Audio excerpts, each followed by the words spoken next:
Welcome, everyone.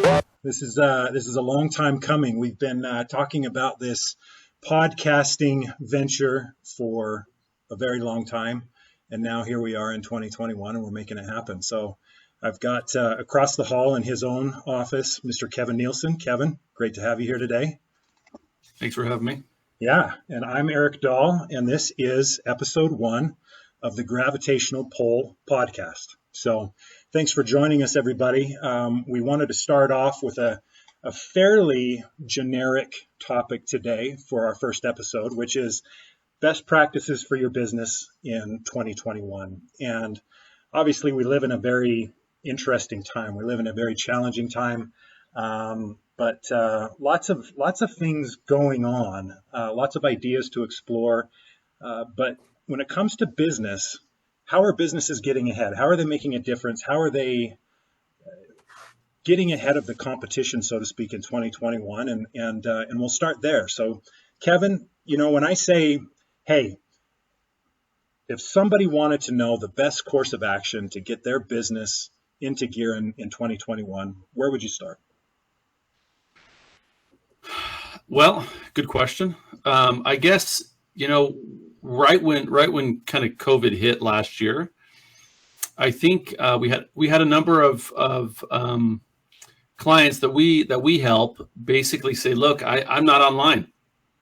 People are functioning online and we're not online, and we need to make sure we need to go through the process and take the appropriate steps to make sure that we are as poised and positioned as well as we possibly can. So my first thing would say is you got to, obviously, you got to have some sort of online presence because that's how people are finding you online. Or, it's even more now than it was a year ago. So, obviously there's a number of things I would suggest, but the first thing I would suggest is make sure your online presence is set up nice and tight. And then the second thing I would say right after that is make sure that that you've got your technology set up in regards to video conferencing, scheduling, things of that nature. There's nothing that's more frustrating. And it also kind of shows a lack of professionalism when you try to meet with somebody and they're like, I don't, which video conferencing should I use? Are you using Zoom? Are you using, WebEx? Are you using Teams? Google Meets? What are you doing? And it's just nice to say, look, I've got this under control. I know what I'm doing. Let's just move forward. Let me set this up. So that would be the first two things I would say, in order to kind of thrive in this new normal, as we're calling it. So almost to recap, almost like number one would be make sure that you're in the digital game, and number two, yes, make sure that you're technically organized to where you don't come off looking like an idiot or technically inept in a very technical environment. Yeah, and to add on to that, I would say not only just inept, but you look professional. The advantage is now, you could be a one-man band in your basement, and as long as you got a good background and you've got a good internet connection and you've got all your ducks in a row in regards to what we just talked about, you could look like the most professional business, like you've been around for 25 years. So there's pros and cons to that. I look at it, as it sits right now, as probably as a pro. Yeah. I would agree with that, and I'm chuckling because I'm thinking about the that viral video that was out a couple of weeks ago where the gentleman presented himself as a cat on the Zoom call with the judge, and so try not to be that guy. But I think that, Kevin, you've talked about something that leads us into the next topic, which is business trends in 2021. Really, it is a matter of getting into the game digitally and creating more market share through an improved digital footprint is my feelings on it. Tell me what your thoughts are along those lines. Well, in discussion, discussing this with a lot of our current clients and potentially new clients, really what we're trying to push is say, look, it's big of a deal now as it's ever been, where you need to get your branding. You need to make sure that you look as professional as possible online, because people aren't going to the mall, and that's probably upsetting to hear, but people are going to find you first online, and then go to the mall and find you. And so your first point of contact is online, and you need to make sure your social media is set up and continually having posts. Make sure you've got a good schedule set up. I mean, obviously, I think that, being that those are some of the services that we offer, I'm a little bit of a, everything, when you're a hammer, everything's a nail. But I will say that with that, I can't overemphasize enough how big of a deal it is to make sure you look good. Back in the day, back in the 80s, 90s, early 2000s, it was a scenario where you wanted to make your office look good. You wanted to make sure your storefront looked good. You wanted to make sure your windows look good.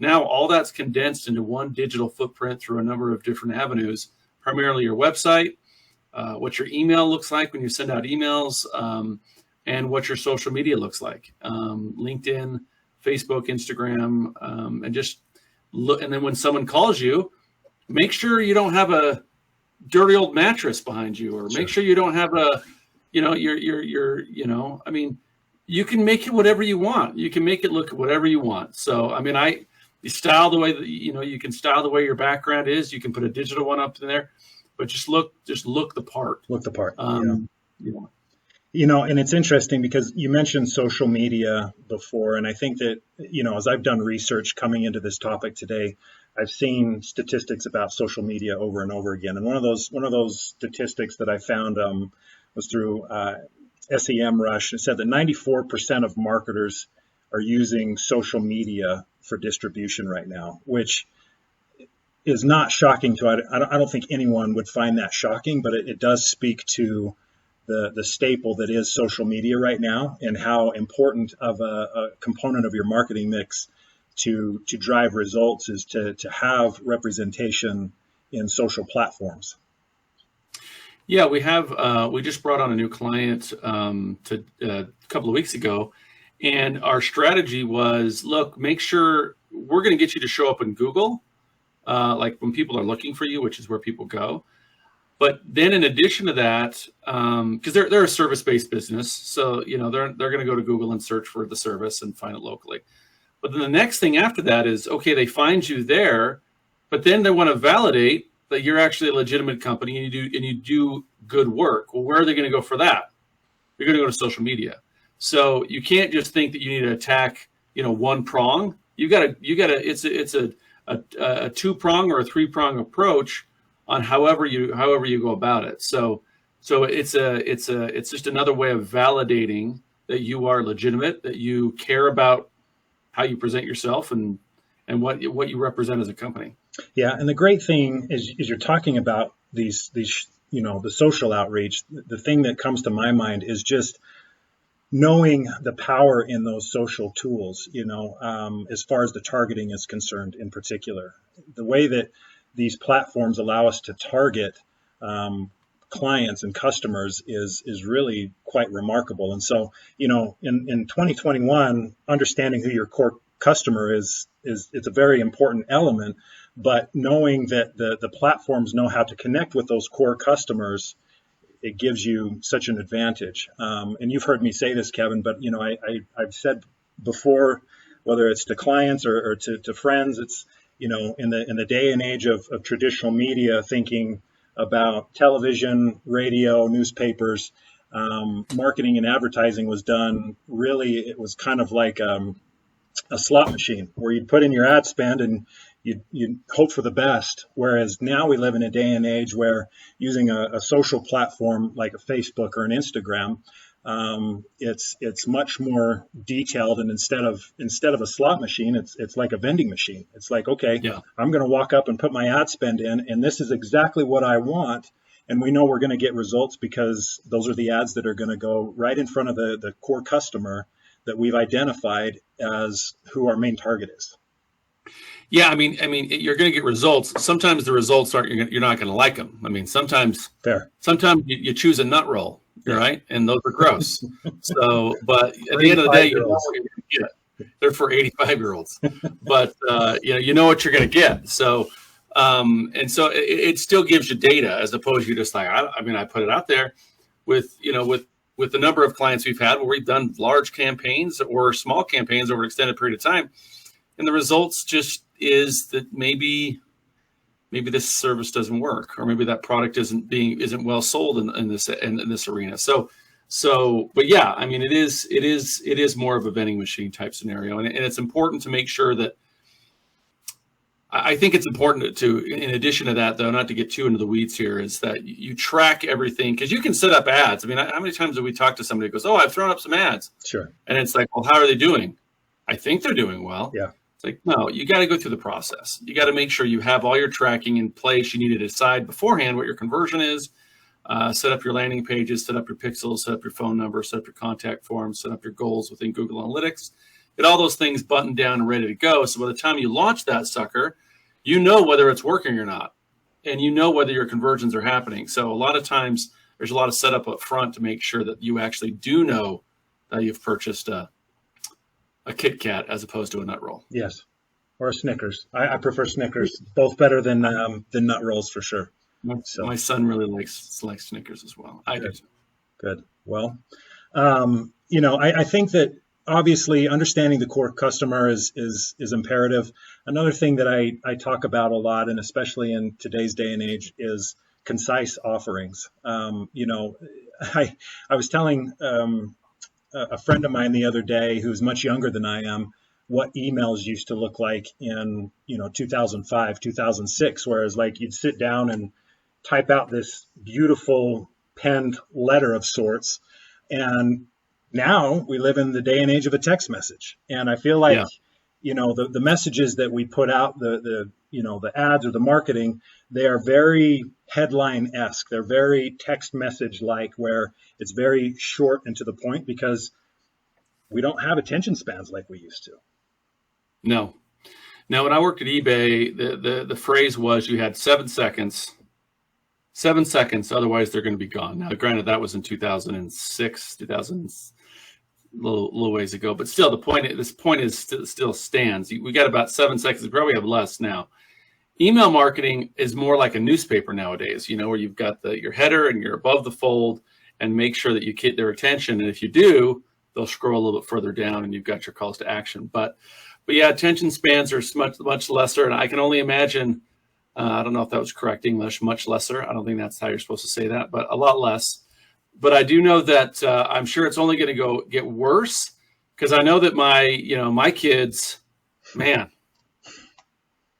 I'm sure you've experienced you're driving down the road for an hour or so, you're going somewhere, and they've got all their tablets and their phones, and we're sounding like old men here, but they'll be like, "I'm bored." And I'm like, "Let me tell you what bored's like. Let me tell you, hand me all those things up, and you look out the window for 45 minutes, and I'll tell you bored." All right. So their attention spans are getting worse and worse and worse. And we got to adapt, we got to adapt to it. So, we could fight it all we want, but, we got to adapt. It's crazy to me, because you talk about those attention spans. My oldest daughter, who is 17 years old, talks about how movies are boring to her. And that concept is so mind blowing. I don't understand it, and it probably proves I'm an old guy now. But I did read a statistic years ago that said, and this was probably 5 years ago, that said consumers' attention spans have dropped 60% since the year 2000. And wow. That, if that stat was 5 years ago, I think that we're seeing that trend continue with that progression, for better or for worse. But it speaks to those concise offerings, and how it has to capture their attention right away, and it can't be a long email. I tried to show my kids the movie The Natural, which, in my opinion, masterpiece, is the best sports movie ever made. All right. I will argue with that till I'm blue in the face. My 17-year-old son, nope. I'm like, dude, but didn't you see the symbolism and the lightning and no, didn't care. And at the end of the day, TikTok, it's like 5 seconds, funny, haha, move to the next one. They're entertained all day long. And at the end of the day, it's just going to get worse and worse and worse. But again, it goes back to show, though, you've got to stay on top of your game. It's an all the time changing, landscape, and it's changing. It changes on a 6 month, 12-month period. What you were doing 12 months ago just won't work now. So, No, Say but la vie. yeah, and I won't even, I know that we have a lot of debates about movies, but while I don't know if I'll go so far as to say that The Natural is the best sports movie of all time, it is definitely top five for me. So, And you'd be wrong because it's the best. okay, fair enough. Roy Hobbs is legend as far as I'm concerned. Like that It is, guy, man. that Ray story Hobbs. is a beautiful story and beautiful filmmaking, but we're just a couple of old Right. guys talking about it in a TikTok age. So there you go. That's right.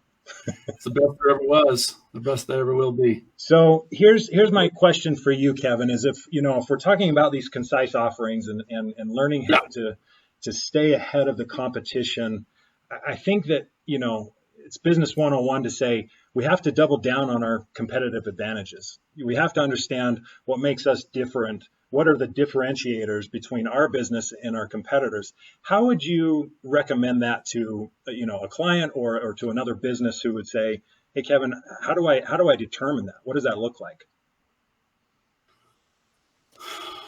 Well, I mean, it goes back to a little bit of back to the college years where we try to figure out, whether it's, I would never ask someone to write out a SWOT analysis and bore them with that whole process. That would be mean. But at the same time, it's and you do this with a lot of the clients where you kind of lay out a strategy and lay out, what are their strengths, what are their weaknesses, and just figure out exactly what we want to emphasize.